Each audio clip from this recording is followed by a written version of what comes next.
On est avec Mathieu Labrec pour la chronique Prévention Promutuelle. Mathieu, c'est le beau temps. Oui, c'est le temps d'en profiter, comme on dit, et c'est le temps des feux d'artifice. Effectivement, c'est revenu. On a eu la chance de parler de tout ce qui était les foyers extérieurs. On a parlé des feux de forêt qui sont encore en cours, malheureusement. Maintenant, un petit mot sur les feux d'artifice, qui est aussi un risque d'incendie, risque de blessure aussi. Donc, ce qu'on va regarder aujourd'hui, c'est un petit peu le respect des simples règles de sécurité. Encore là, règles de sécurité, je parle souvent de comportement humain. C'est souvent l'humain en arrière de ces... pour les feux d'artifice, ça peut juste être l'humain. Ça peut pratiquement juste être l'humain. Il y a certains cas qu'on va regarder un petit peu que ça peut être vraiment la pièce qui est défectueuse, mais honnêtement, c'est beaucoup l'humain qui est en arrière, justement, de ces feux-là qui fait qu'il y a des accidents qui arrivent ou des incendies. Ces pièces pyrotechniques-là, malgré le fait qu'ils peuvent paraître souvent un petit peu, j'aurais envie de dire, enfantin, hein, c'est beaucoup de couleurs, c'est attirant. Oui, c'est attirant. C'est attirant. Malgré tout, c'est des articles pyrotechniques qui sont puissants. Encore là, on pourrait peut-être les comparer même à des petites bombes. Là, pyrotechnie, c'est ça. Effectivement, c'est des petites bombes, tout simplement. Des petites bombes. J'avais quelques statistiques au niveau de blessures, en fin de compte, qui sont survenues avec ces feux d'artifice-là. C'est des statistiques qui datent entre 2011 et 2019, où est-ce qu'ils ont été répertoriés 122 cas de blessures non intentionnelles. Au Québec? Ça, en fait, c'est au Canada. Au Canada, en fin de compte. Des chiffres qui ont été déclarés, en fin de compte, les gens se sont vraiment rendus à l'hôpital. Donc, on peut penser que c'est des blessures un peu plus sérieuses dans ces cas-là. Bon, il y a le 2/3 des blessures qui sont survenues entre les mois de mai et les mois d'août. Donc, c'est un petit peu normal pendant la période estivale. 65 % des blessés qui étaient des hommes. Encore là, on vient dégager un peu une tendance à ce niveau-là. L'âge des personnes, c'est les adolescents qui représentaient la plus grande partie de ces blessures-là, entre 15 et 19 ans, suivi de près par les adolescents de 10 à 14 ans. Oh, 10 à 14 ans, 10 à 14 ans. Pour manipuler des feux d'artifice, effectivement, c'est pas supposé, c'est 18 ans et plus. Selon la loi, effectivement, c'est 18 ans et plus pour la vente de ces, justement, de ces feux d'artifice-là. Par contre, au niveau des blessures, on voit que c'est des gens pratiquement tous en bas de 18 ans qui subissent des blessures. Parmi les blessures qui sont subies, on parle de blessures à la tête, au visage, aux yeux, au cou, d'environ 40 % des cas. Puis les autres parties du corps, c'est les doigts, les mains à ce moment-là. Donc ça a explosé en plein visage effectivement, ou dans les mains. Là. Tout à fait. C'est la manière souvent de le tenir. Dans les petits comportements sécuritaires, on va voir que c'est pas supposé. On n'est pas supposé de le tenir. Là. De le tenir, c'est ça, effectivement. C'est des comportements qu'on voit souvent. Par contre, c'est pas comme ça qu'on devrait les utiliser. On parle du 3/4 de ces patients-là qui ont eu besoin d'un traitement médical à l'hôpital, puis environ 10 % qui ont été admis à l'hôpital pour des soins vraiment plus poussés. OK. Donc des brûlures sévères, des brûlures sévères ou justement des particules dans les yeux à ce moment-là, quand les yeux... Donc, c'est pas... ça peut être très, très dangereux. Ces blessures-là, pourquoi? Allumage dans les mains, souvent encore là. Le fait de pointer les feux d'artifice vers une personne. Ah, ben oui, c'est drôle, hein? Oui. Souvent, il faut dire que c'est un autre point. Les facultés affaiblies. Oui, parce que les feux d'artifice, on ne fait pas ça à 10 h le matin. Non. On fait ça en fin de soirée et vraiment fin de soirée. Tout à fait. Malheureusement. Effectivement. Donc, les facultés affaiblies qui est une grande... qui représente, je pense, une grande cause, là, justement, de ces accidents-là. Donc, des feux d'artifice, on ne pointe jamais ça vers quelqu'un. L'allumage qui va être incorrect. Ce qu'il faut savoir, c'est que sur chaque pièce pyrotechnique, il y a des instructions.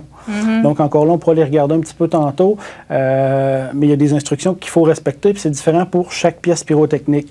Mauvais fonctionnement de la pièce aussi qui peut survenir. De là, l'importance de respecter les consignes de sécurité qui peuvent nous éviter, malgré un dysfonctionnement de la pièce, d'éviter des accidents. Puis l'installation vraiment incorrecte. Donc, on n'a pas suivi les instructions pour l'installer correctement, le fixer correctement dans certains cas. Donc, à ce moment-là, peut causer justement un accident. Dans les mauvais fonctionnements aussi, on parle d'une trajectoire de vol, bref, de notre feu d'artifice qui soit mal calculé ou erroné. On peut penser au vent aussi, qui est à penser. Oui. S'il y a des grands vents, normalement, on ne devrait pas faire de feu d'artifice. La trajectoire, justement, peut amener ces feux d'artifice-là plus vers les spectateurs, si on veut. Donc, à ce moment-là, porter attention à ça. Des incidents aussi de renversement lorsque notre feu d'artifice est mal fixé. L'allumage qui va être précoce, on va voir, bon, il y a des mèches justement après ces appareils. Là, présentement, sont toutes cachetées justement pour. Il y en a une ici. Ouais. Donc, cette mèche-là, on la voit, elle est très courte. Peut-être qu'on va avoir mal calculé notre temps justement pour se retirer ou même peut-être que justement, suite à un dysfonctionnement, on la voit moins, on l'a allumée, mais on pense qu'elle s'est éteinte. Ça, c'est des choses aussi. Et là, c'est... Effectivement. Donc, portez vraiment attention à ça. Puis vraiment des explosions de pièces pyrotechniques plutôt rares. Normalement, ces pièces-là, bon, encore là, ils ont subi des tests. C'est des pièces pyrotechniques, bon, justement, qui ont subi des tests, qui sont vendues légalement au Canada. Mais on pourrait penser à des pièces qu'on aurait achetées dans d'autres pays, par exemple. Ou qu'on a acheté précédemment. Ça fait 1 an ou 2 ans qu'on a ça dans notre garage. Puis là, on décide de les utiliser. Peut-être qu'ils ont été altérés d'une certaine façon. On peut penser à l'humidité, les chocs. Donc, à ce moment-là, c'est de prendre des précautions supplémentaires à ce niveau-là. Au niveau de certains cas d'actualité, au niveau d'incendies qui ont eu lieu. Ici, j'ai quelques exemples. Donc, une pièce pyrotechnique qui aurait dévié se serait retrouvée dans un bâtiment en construction. Donc, pratiquement une boîte d'allumettes à ce moment-là. Le feu, bon, qui s'est propagé aux résidences avoisinantes. Dans ce cas-là, on parle de 9 résidences endommagées, près d'1 million de dommages. $1 million de dommages. Ça, c'est un cas majeur. C'est un cas majeur pour... un feu d'artifice. Là. Donc, à ce moment-là, ça peut avoir des conséquences qui sont importantes. Un autre cas ici, pièce pyrotechnique, un feu qui aurait pris naissance à l'extérieur, encore là, suite à la projection Parce qu'il faut penser, c'est que ces projections-là, c'est plusieurs centaines, sinon milliers de degrés. Donc, à ce moment-là, c'est un peu comme une étincelle de notre foyer extérieur. Ça prend juste une petite étincelle, justement, pour causer des incendies. D'ailleurs, Mathieu, pour la période de la Saint-Jean-Baptiste, cette année, ils avaient interdit les feux d'artifice sur toute la rive nord. Parce que c'était très sec. Justement, il n'y avait pas eu de pluie. Donc, ils n'ont pas pris de chance. Personne, pas seulement les gros feux d'artifice organisés par les municipalités, personne n'avait le droit de le faire. Là. Effectivement. C'est des choses qui peuvent arriver. Puis c'est des choses qu'il faut respecter aussi, là, parce que les autorités qui émettent ces avis-là, ils ont des... ça a été facile cette année parce que, bon, avec tous les feux de forêt qu'on a eus, toutes les sécheresses qu'on a eues, c'est facile de penser justement que ces choses-là ont été annulées. Vaut mieux, parce qu'à voir les feux qui se produisent justement plus au nord du Québec, là, on voit tous les dommages qui sont causés, bon, les évacuations, je pense qu'il n'y a pas eu nécessairement de décès, heureusement. Heureusement, encore là, malgré l'intensité terrible de ces feux-là. Au niveau de la réglementation, ce qu'il faut comprendre, qu'il y a des pièces pyrotechniques qui sont à l'usage des consommateurs, comme ces pièces-là ici. Il y a des pièces aussi à grand déploiement. On a juste à penser au feu de l'Auto-Québec, par exemple, où est-ce qu'à ce moment-là, c'est vraiment des artificiers, des professionnels qui vont opérer ces pièces-là. C'est ça, c'est pas tout le monde qui a accès à ces pièces-là. C'est pas tout le monde, ça prend des formations, ça prend des cartes, puis encore là, il y a différents niveaux selon les pièces qu'on a utilisées. Puis il y a aussi les pièces pyrotechniques pour l'industrie du divertissement. Des spectacles à grand déploiement, peut-être même à l'intérieur, justement. Par exemple, dans des spectacles de musique rock, entre autres, on en voit des fois sur la scène. C'est tout calculé, ça? Ça, c'est tout calculé. Ça prend encore là, c'est une spécialité. C'est des feux d'artifice, justement, qui ont été testés, puis c'est vraiment des professionnels. Donc, on leur laisse le champ libre pour s'occuper. Parce que malheureusement, ces pièces pyrotechniques-là à l'intérieur, on a beaucoup d'exemples de tragédies, vraiment, c'est le cas de le dire, des tragédies qui sont survenues aux États-Unis, en Europe, là, où est-ce qu'il y a eu des dizaines et des dizaines de morts à cause de ces pièces pyrotechniques-là. Peut-être les mauvaises pièces qui ont été utilisées, les autorisations qui n'ont pas été données. Encore là, les facultés affaiblies. C'est souvent le même... on va dire pattern, c'est pas le bon mot, mais c'est vraiment ce qui se passe. C'est que même si c'est calculé et tout, et si c'est des professionnels qui s'occupent de ça, il y a toujours un risque qui reste. On se souviendra, ça fait très très longtemps, Michael Jackson avait pris en feu pendant un tournage, justement. C'était ça, sur la scène, il y avait des feux d'artifice qui partaient. Il n'était pas tout à fait au bon endroit. Il y a un risque. Il y a un risque encore là pour les artistes, il y a un risque pour justement la foule qui est là. Puis ça arrive à l'occasion justement qu'il y a des artistes qui sont blessés justement qui sont brûlés par ces pièces pyrotechniques-là. Donc, comme je le disais tout à l'heure, 18 ans et plus pour acheter des feux d'artifice. À ce moment-là, on s'assure d'acheter des pièces pyrotechniques qui sont autorisées au Canada. Autorisées au Canada. Souvent, un petit truc, sur les emballages, sur les pièces, ça va être bilingue.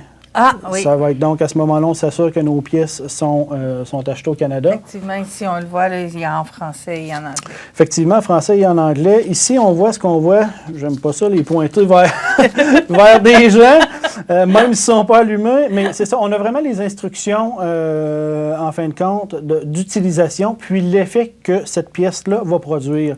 Oui. Donc, on voit même, dans certains cas, le dégagement. Donc, dans ce cas-là, lance une bombe à une hauteur de 40 mètres. C'est quand même assez appréciable. C'est quand même assez appréciable. Bon, ce qu'on nous dit dans ce cas-là, c'est que les spectateurs, normalement, devraient être à 80 mètres. Donc, si notre pièce fait 40 mètres, on se garde une marge de sécurité, donc les spectateurs devraient être quand même assez loin. Souvent, ce qu'on va voir, c'est que les spectateurs sont très près de nos feux d'artifice. Ce qu'on nous dit aussi, c'est de l'installer, bon, à la verticale, sur un sol, un endroit solide qui est bien à plat, puis d'allumer la mèche, puis de se retirer. Donc, sur chaque pièce, ils ont des instructions différentes. On peut voir les effets des différentes pièces. Mais tout est précisé. Tout est précisé, donc important de regarder sur chaque pièce. Donc, encore là, il y a des réglementations municipales aussi qu'il faut penser de regarder. Interdiction d'utiliser des pièces pyrotechniques à l'intérieur, encore là. À l'extérieur, par exemple, ça va être d'avoir un terrain dégagé, par exemple, de 30 mètres par 30 mètres. Donc, environ 100 pieds par 100 pieds de dégagé de matériel combustible. Donc, ça peut être de la forêt, du bois, des clôtures de bois, bâtiments, les garages, etc. Avoir l'autorisation du propriétaire. Oui. De base, encore là. Puis. Peut-être dans les campings, là, des fois, on veut faire une surprise aux enfants. On a acheté des feux d'artifice, mais il faut s'informer auprès du propriétaire avant de les faire. Des fois, on va se dire, il y a un beau terrain, il est là, on va aller faire ça là. Encore là, ça prend l'autorisation du propriétaire. Dans les rues, terrains de jeu, parcs municipaux, encore là, pas une bonne idée non plus, à moins d'avoir les autorisations nécessaires de la municipalité. Rapidement, quelques conseils de sécurité pour terminer. On ne transporte pas nos pièces pyrotechniques dans nos poches. En voiture, dans le coffre, préférablement. On lit toujours nos instructions. On s'assure de vérifier la direction, vitesse du vent. Je dirais même indice d'inflammabilité, justement, avant de faire ces pièces-là.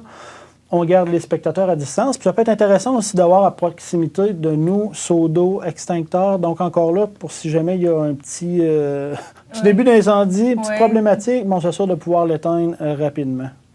C'est parfait. Bien, merci Mathieu. C'est un beau rappel, je pense, au début de l'été, si on veut que nos fêtes se passent magnifiquement bien et qu'on passe à travers l'été, justement. Tout à fait, c'est ce qu'on veut. On va se retrouver dans 2 semaines et on va parler cette fois-ci des vents et des dégâts. Effectivement. Je pense que oui, c'est une bonne idée, ça, cette année. Merci. Merci.